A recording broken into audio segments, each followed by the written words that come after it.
Most people go through their entire lives playing a game they never fully understood. They work hard, they tell the truth, they follow the rules as they were taught to follow them, extend goodwill because they were raised to extend it, trust the process because trusting the process is what good people do. And then somewhere along the way, often quietly and without a single dramatic moment to point to, they look around and notice something that nobody ever warned them about. The people who are getting ahead are not always the most talented, not always the most hardworking, not always the most honest or the most fair, or the most deserving by any measure that a reasonable person would consider legitimate. The people who are getting ahead are the ones who understand something about how the world actually operates, not how it is supposed to operate, not how a decent upbringing would lead a person to expect it operates, but how it genuinely and consistently does when the softness of idealism gets stripped away, and what is left is the cold, functional machinery of human nature in motion. Niccolò Machiavelli was the first person in the Western tradition to write about that machinery honestly, not with apology, not with the careful moral cushioning that every political thinker before him had wrapped around their observations to make them palatable, with the direct, unsentimental clarity of a man who had spent 15 years as a diplomat of the Florentine Republic, who had sat across the table from Cesare Borgia and Pope Julius II and Louis XII of France,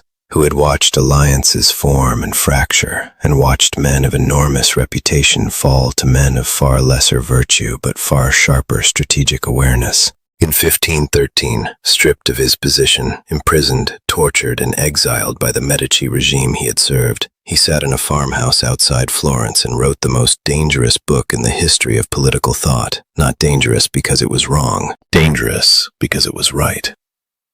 The prince described the world as it actually functions, the way power is actually acquired, sustained, and lost, with a precision that 5 centuries of history have only confirmed, not refuted. This video is not an invitation to become cruel. It is not a prescription for harming anyone. It is what Machiavelli himself said he was offering when he put his pen to paper in that farmhouse, a map of the territory. A clear, honest description of the laws that govern how power moves between people in every professional environment, every social circle, every relationship where more than one person's interests are in play. Understanding these laws does not make a person dangerous in the way that damages. It makes them dangerous in the way that cannot be taken advantage of. It makes them the person in the room who sees what is happening before it has fully happened, who moves with awareness before others have finished reacting, who never again gets outmaneuvered by someone who simply understood the game better. 15 laws, grounded in Machiavelli's own documented observations, and in what modern psychology and behavioral research have confirmed about human nature in competitive environments. Every single one of them is true. Every single one of them is operating in the environments where a person lives and works right now, whether they are aware of it or not.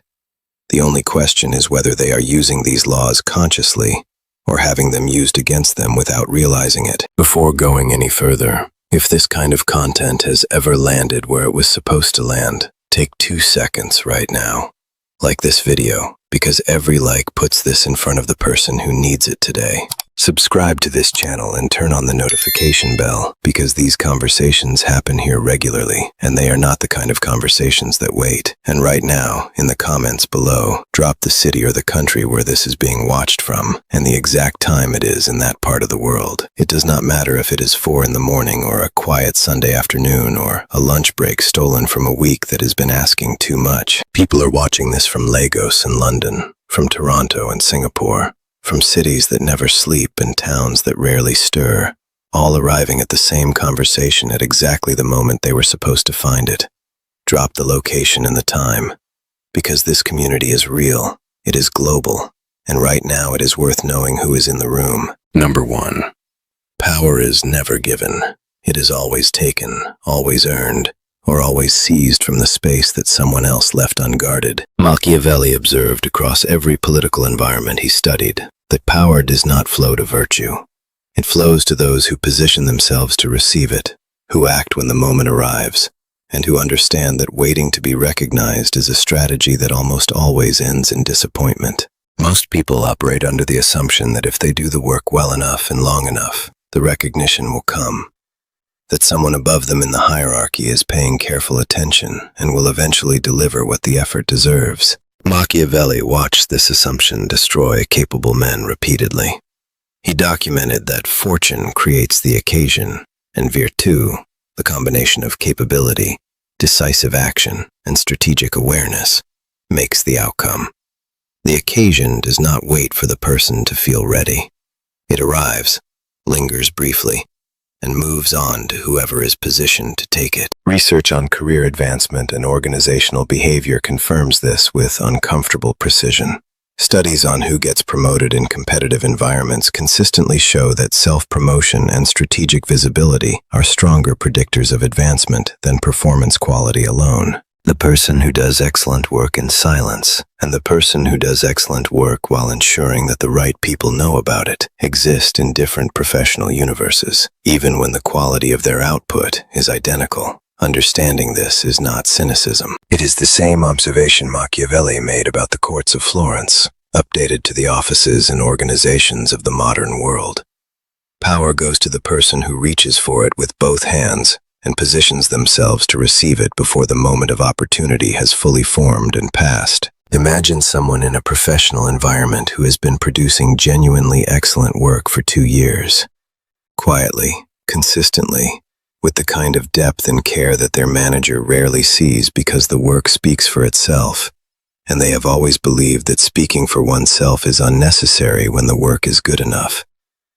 And then a position opens, and the person who gets it is someone whose work is less thorough, less careful, and less consistently excellent, but whose name was on the tip of every relevant person's tongue before the position was ever announced, because they had spent those same 2 years making sure it was. The decent person stands there stunned. But Machiavelli would not have been surprised at all. Drop the words, "I move with intention," in the comments if this is landing where it was supposed to land. Number 2.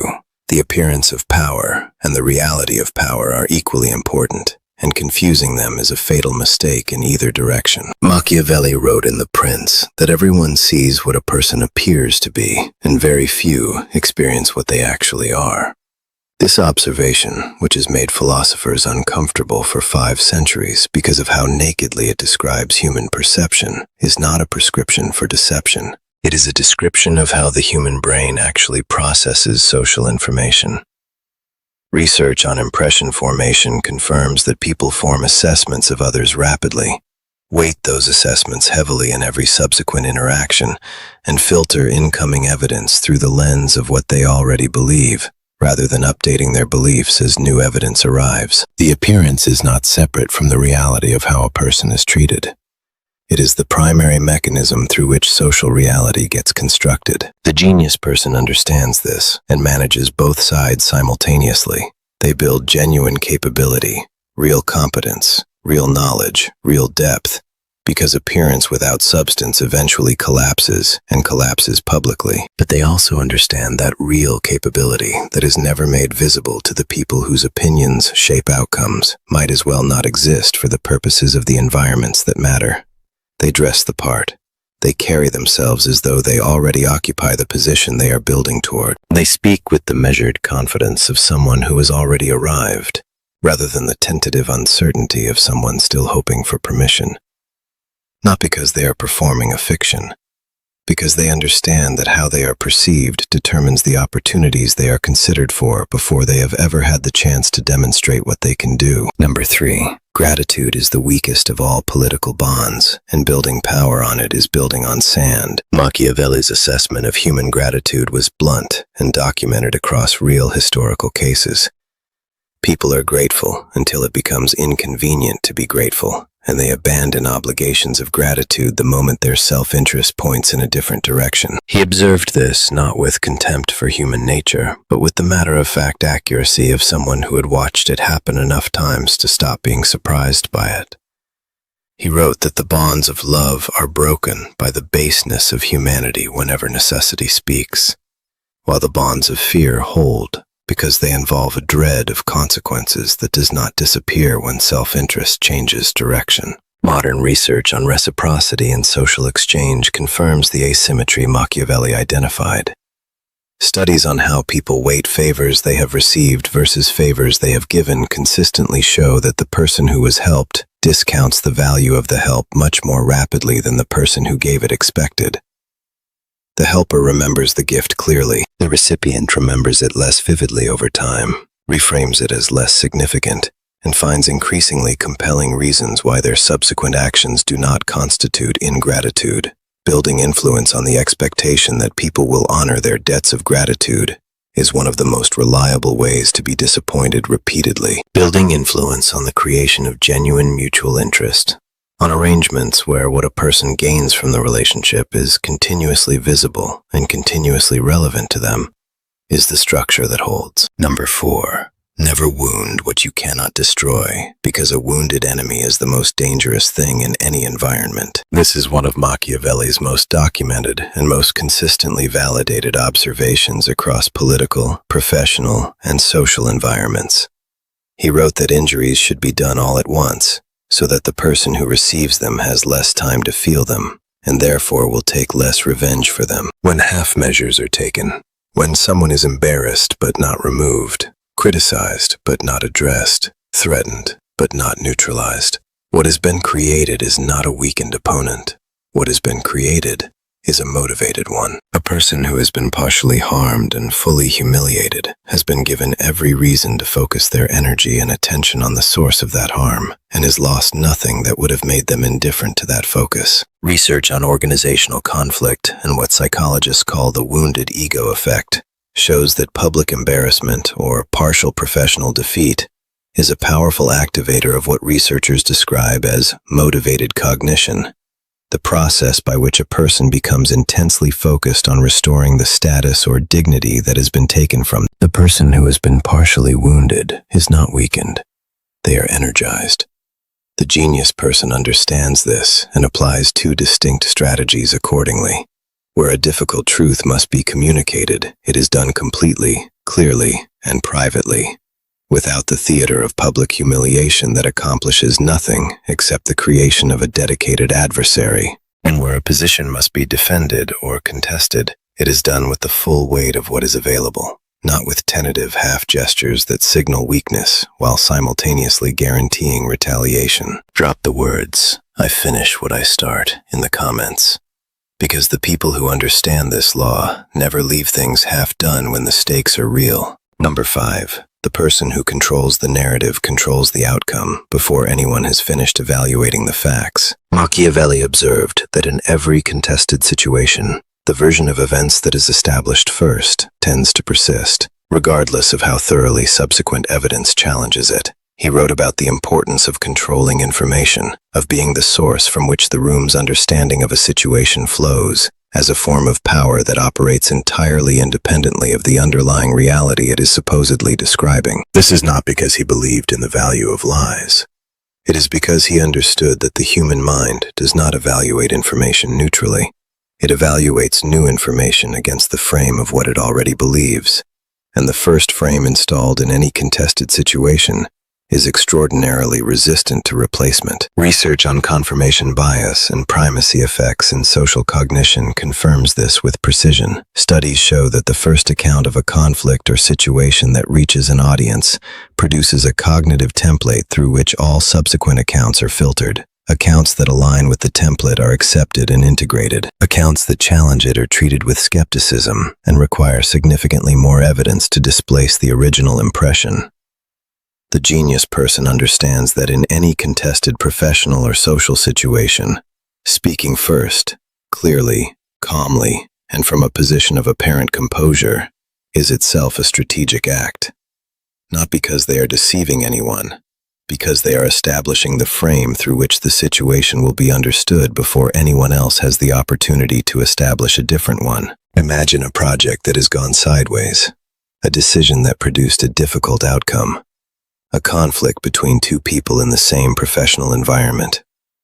The person who defines what happened, who speaks first, who sets the terms, who frames the situation, shapes how everyone in the environment reads and remembers it, regardless of what the underlying facts might be. The person who speaks second is always, by definition, responding to someone else's frame.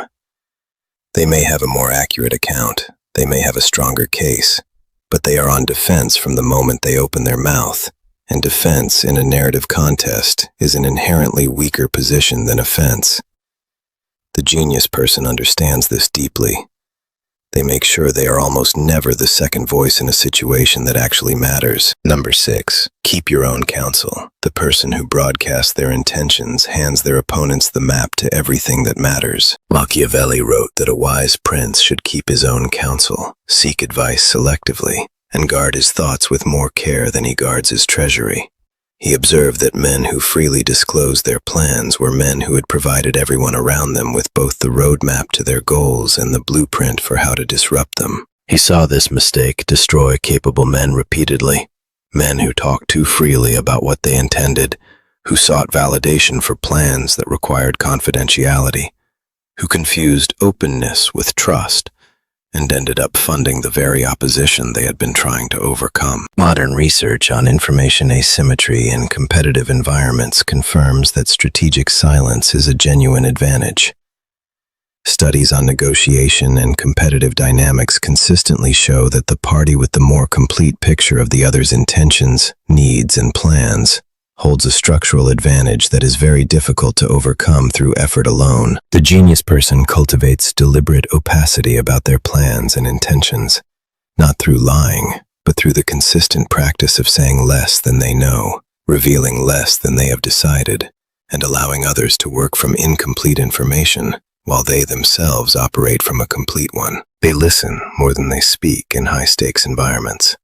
They ask questions rather than making declarations. They let the gap between what others think they know and what is actually true work continuously in their favor. Number 7, power concentrates around the person who is less emotionally dependent on any single outcome. This is perhaps the most psychologically precise of all Machiavelli's observations about how power actually moves. He wrote that fortune is a woman, and she favors the bold. But beneath that metaphor is a clinical observation about emotional dependency and how it communicates itself in competitive environments. The person who needs a particular outcome, whose stability, whose sense of self, whose visible emotional equilibrium depends on getting what they are reaching for, communicates that need in ways that are detectable by everyone around them. And detectable need is manageable need. The room that knows what a person cannot afford to lose has a lever that functions independently of anything that person can do to resist it. Research on negotiation psychology has documented this with striking consistency. Studies show that the party who appears less emotionally invested in reaching an agreement consistently achieves better terms than the party whose investment is visible, not because the less invested party is genuinely indifferent. They rarely are. But because the appearance of indifference removes the pressure point that the other party would otherwise apply. The genius person develops the practice of genuine internal independence from outcomes that are outside their control. They do not perform indifference. They build it through the deliberate cultivation of multiple paths, multiple options, and a self-concept that is not contingent on any single external result. And that internal independence, which radiates outward as a particular quality of composed readiness, is one of the most powerful social signals that any person can send. Drop the words, "I need nothing from anyone," in the comments. Not as performance, as practice, as the beginning of the habit that changes how every room responds when this person walks into it. Number 8. Allies are made by interest, not by affection, and the one who forgets this finds themselves standing alone at precisely the wrong moment. Machiavelli documented, through dozens of real political histories, that the alliances built on genuine shared interest were the alliances that held under pressure, while the alliances built on friendship, affection, or expressed loyalty regularly dissolved the moment the underlying interest that had invisibly been sustaining them changed direction. He was not arguing that friendship has no value in human life.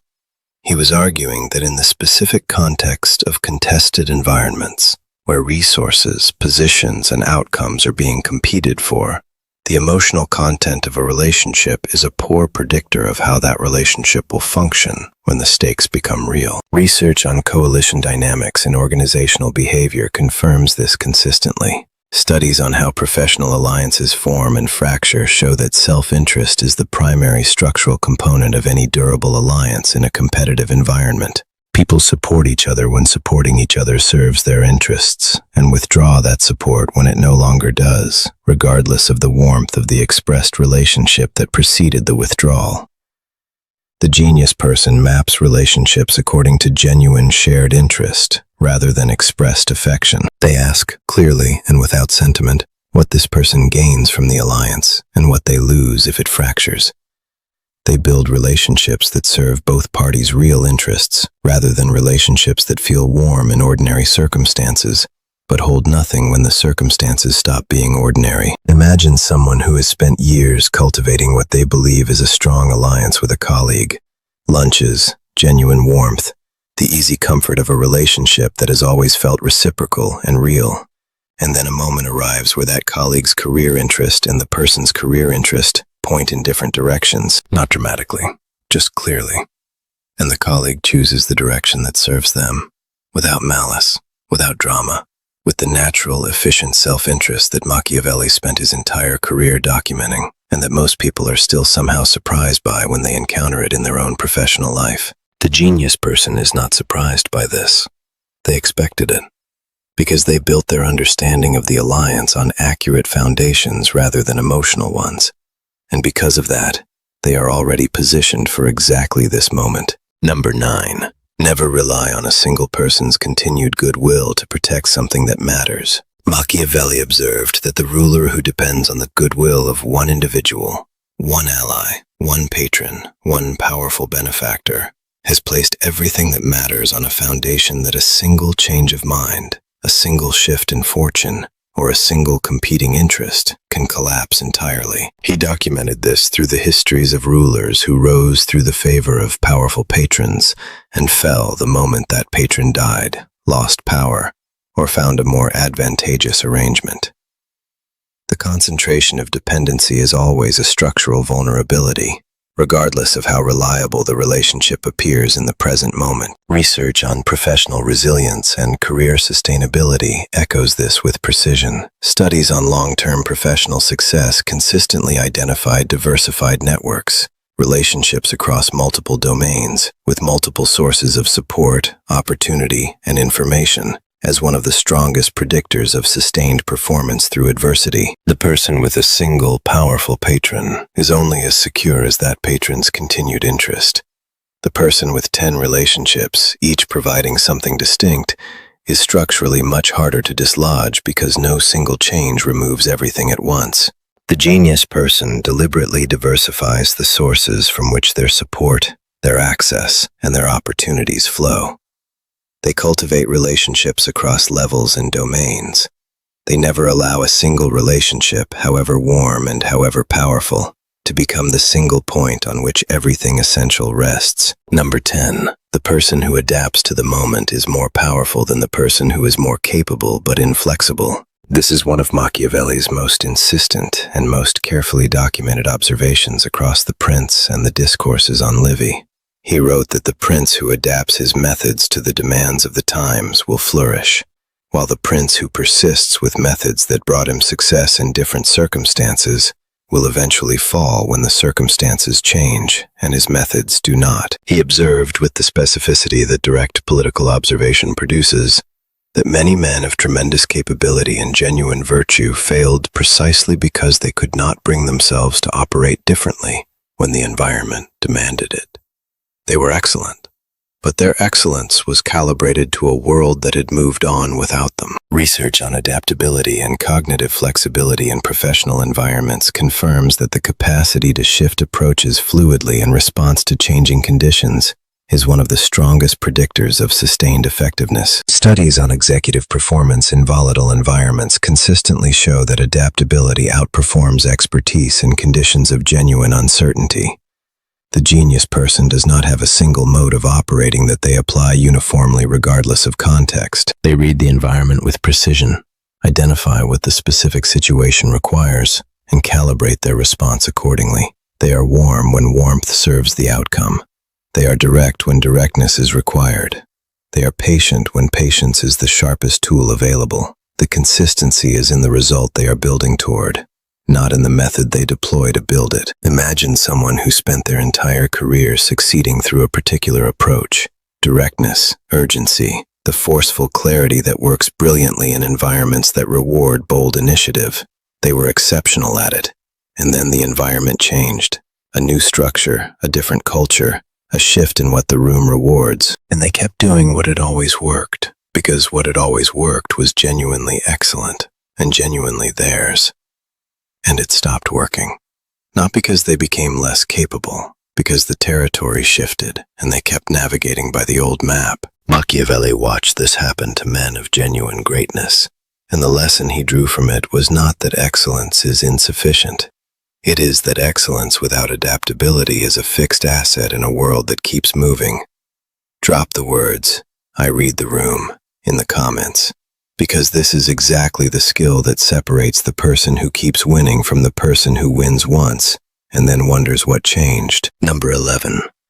Never allow yourself to be fully known by the people who share your environment. Machiavelli documented with forensic precision how rulers who were fully transparent about their reasoning, their fears, their desires, and their methods became systematically manageable by the people around them. When the complete picture of a person's inner world is available, when everyone knows what they value most, what they fear most, what moves them and what deflects them, that person has surrendered the information asymmetry that makes strategic movement possible.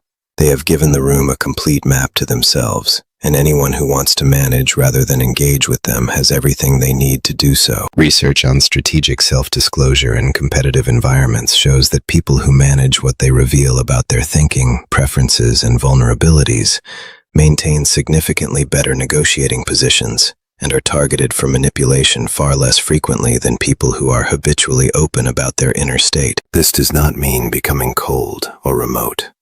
The genius person is genuinely warm and genuinely present, but they are selective about the depth to which they are known in environments where that knowledge can be used against them. They know which relationships warrant full transparency and which require a more carefully managed level of disclosure. They understand that mystery is not coldness. It is the maintenance of the information advantage that allows them to move freely in environments that would otherwise attempt to manage them. Number 12.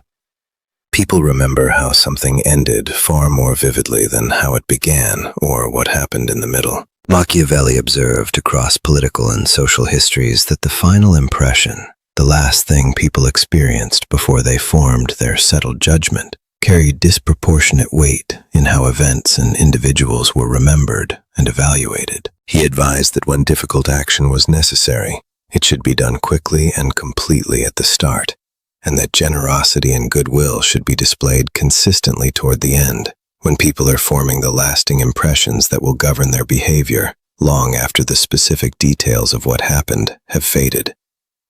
This is not manipulation. It is the application of an accurate understanding of how human memory and judgment actually work. Research on what psychologists call the peak end rule, first documented by Daniel Kahneman and colleagues, shows that people's remembered experience of any event is determined primarily by two moments: the peak intensity moment and the final moment. The middle of an experience, regardless of its duration, is weighted much less heavily in memory than how things ended. The genius person understands this and manages endings with particular care. They make sure the last impression they leave in any significant interaction is the impression they want the other person to carry forward. They do not let important relationships drift into silence or important situations close on an ambiguous note. They close deliberately. They end with intention. They understand that the room's memory of them is largely the memory of how they left it. Imagine two people in the same professional environment who both had a difficult year. Miscommunications, missed targets, the ordinary friction that accumulates in any sustained working relationship.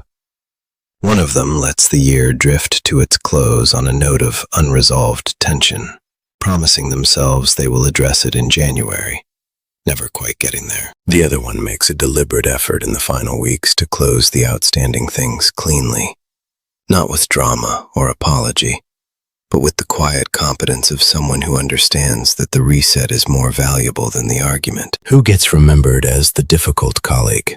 and who gets remembered as the professional one has very little to do with everything that happened in the middle of the year. It has almost everything to do with how December felt. Number 13.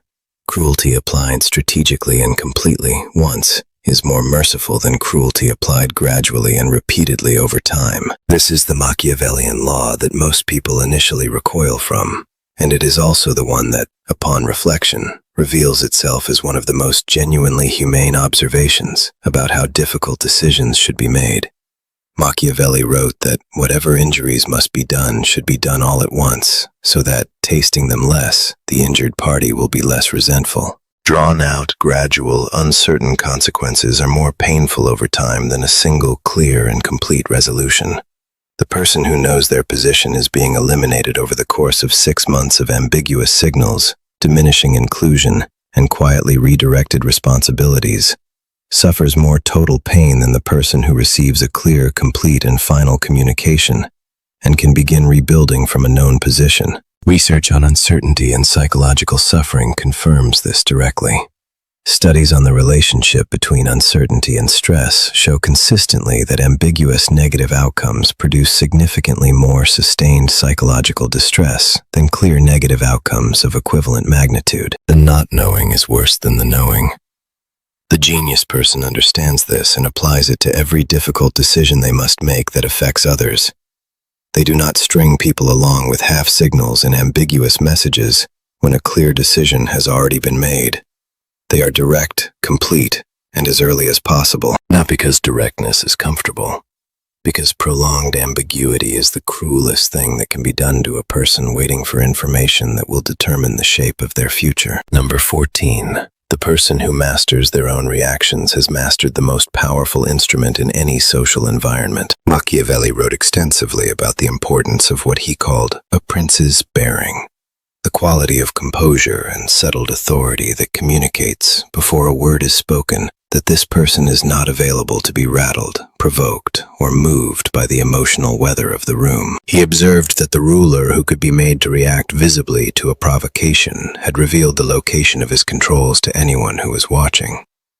And in any environment where influence is contested, the person who can be provoked, embarrassed, or destabilized by a well-chosen word or a precisely timed slight is the person whose behavior can be shaped from the outside without their conscious participation. Modern research on emotional regulation and social status confirms this with striking consistency. Studies on how status is perceived in group settings show that the capacity to absorb provocations and challenges without visibly discharging the emotional response they produce is one of the most reliable behavioral signals of high status across cultures and contexts. The room does not consciously decide that this person who does not react is high status. The room's nervous system registers it automatically, because the capacity to not react in a situation where reaction would be understandable is one of the clearest signals that a person's internal resources exceed what the moment is asking of them. The genius person does not suppress emotion. They develop the practiced capacity to feel the full weight of what is happening and choose, deliberately, in the moment, as an act of will, what they display and when they display it. Drop the words, "I control the display," in the comments, because this is the discipline that everything else in this framework depends on. The person who cannot manage their own reactions cannot effectively manage anything else. Number 15. The revelation. The darkest and the truest law of all. Genius does not mean knowing more than everyone else in the room. It means understanding one thing that everyone else has missed, and using that understanding at exactly the right moment. This is where everything in this video converges. Machiavelli spent 15 years in direct contact with some of the most powerful and capable people in Renaissance Europe. He watched Cesare Borgia, arguably the most strategically gifted political operator of his generation, rise to a position of extraordinary power and then collapse almost entirely when a single external condition, the health of his father, Pope Alexander VI, changed in a way he had not prepared for. He observed Ferdinand of Aragon, King of Spain, accumulate power through a series of moves that each seemed modest and each seemed justified, but that, in aggregate, produced a territorial and political position that no single opponent could challenge. He watched Julius II conduct military campaigns with an impetuous boldness that violated every rule of prudent strategy, and succeed because the boldness of the timing was precisely calibrated to circumstances where caution would have been fatal. The lesson Machiavelli drew from all of it was not that intelligence or capability or virtue are irrelevant. It was that the person who understands the one thing that their specific environment requires in their specific moment, who reads the actual territory rather than the map they were given before they arrived, is the person who consistently outperforms the more capable, more credentialed, more widely respected person who is applying excellent thinking to the wrong question. Research on strategic cognition and what psychologists call adaptive expertise confirms this directly. Studies on performance in genuinely novel and high-stakes situations consistently show that the people who perform best are not the people with the most accumulated knowledge. They're the people who can correctly identify, in real time, which aspect of a complex situation is the one that actually governs the outcome, and who commit to addressing that one thing with everything they have rather than distributing attention across the full complexity of everything that is technically relevant. The genius person does not try to know everything. They do not try to be perfect, or to have all 15 of these laws active and functioning simultaneously at all moments. They develop the habit of asking, in any significant situation, one question. What is the one thing that is actually determining how this ends? Not all the things, the one thing. And then they bring every resource available to bear on that one thing, with the completeness and the calm of someone who has spent enough time studying how the world actually works to know where the real leverage lives. That question, asked honestly, answered precisely, without the noise of everything that is technically relevant but not actually decisive, is the single most powerful strategic instrument that anyone can carry into any room. It is what Machiavelli was really teaching, underneath all the political language, all the historical examples, all the 5 centuries of discomfort his clarity has produced. Not a set of tricks, a way of seeing. Machiavelli spent his life trying to hand the people around him a map of the territory that they were navigating with far less information than they needed. He was tortured for it. He was exiled for it. And 5 centuries later, his map is still the most accurate one available, because the territory has not fundamentally changed. Human beings still move toward what serves their interests and away from what threatens them. They still judge by appearances more than by substance. They still reward composure and punish visible need. They still form alliances around shared interest and abandon them when the interest changes. The 15 laws in this video are not new. They have been operating in every human environment since the first time 2 people found themselves in competition for something that only one of them could have. The question is never whether these laws are real. They are. The question is whether the person watching this understands them clearly enough to navigate by them, rather than be governed by them without knowing it. Someone who has absorbed these 15 laws does not leave this video the same person who started it. Something has shifted in how every professional interaction, every social dynamic, every relationship where competing interests are in play gets read and navigated from this point forward. The rooms look different. The people look different. The conversations that used to land as confusing or frustrating or unfair reveal themselves as the operation of principles that have always been present and that are now, finally, visible. That is who they are now. Not harder, not colder, not less human or less decent or less themselves. Sharper, more precise, more fully awake to the actual game that is being played, and more capable of playing it with the awareness and the intention and the strategic intelligence that these 15 laws, in the hands of a person who actually understands them, have always been able to produce. Like this video if one of these 15 laws named something that has been happening in a person's professional or social environment that they could feel but never quite had the language for. Share it with someone who keeps getting outmaneuvered without understanding why.